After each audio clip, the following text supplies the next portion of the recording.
গংগা স্থানৰ পিছত অসুস্থ হিন্দু ইমানেই লেতেৰা হৈ পৰিছে যে কুম্ভম্লান কৰিলে আপোনাৰ ছালৰ বেমাৰ হ'ব পাৰে। অজস্ৰ ভক্তই ঘোধালি থকাৰ ফলত গংগাৰ পানী অসম্ভৱভাৱে মলিয়ন হৈ পৰিছে। বোকা মিহলি পানীতে দৈনিক ম্লান কৰি আছে লাখ লাখ ভক্তই। দৈনিক পানীত বিসৰ্জন দিয়া হৈছে ফুল আৰু পিণ্ড। ফলত পানী সাংঘাতিক দূষিত হৈ পৰিছে।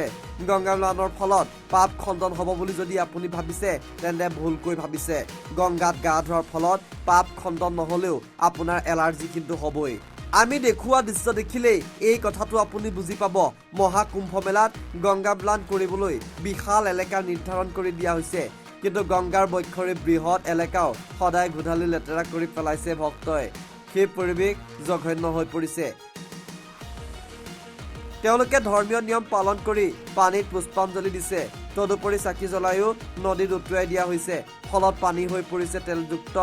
বৰ্তমান গংগাৰ পানীৰ আঠাভাৱে ছালৰ ভয়ংকৰ ক্ষতি কৰিছে। বহুতো ভক্ত গংগা ম্লানৰ পিছত চৰ্মৰোগত আক্ৰান্ত হৈছে। তথাপি কোটি কোটি ভক্তই সদায় কৰি আছে গংগা ম্লান। তেওঁলোকে পানীত নামি গা ধুইছে। আনহাতে ভক্তৰ মলমূত্ৰ নিষ্কাশন কৰিবলৈও কৰ্তৃপক্ষই উন্নত ব্যৱস্থা কৰা নাই। ফলত যিমান আৱৰ্জনা আছে সকলো গংগাতেই পৰিছে।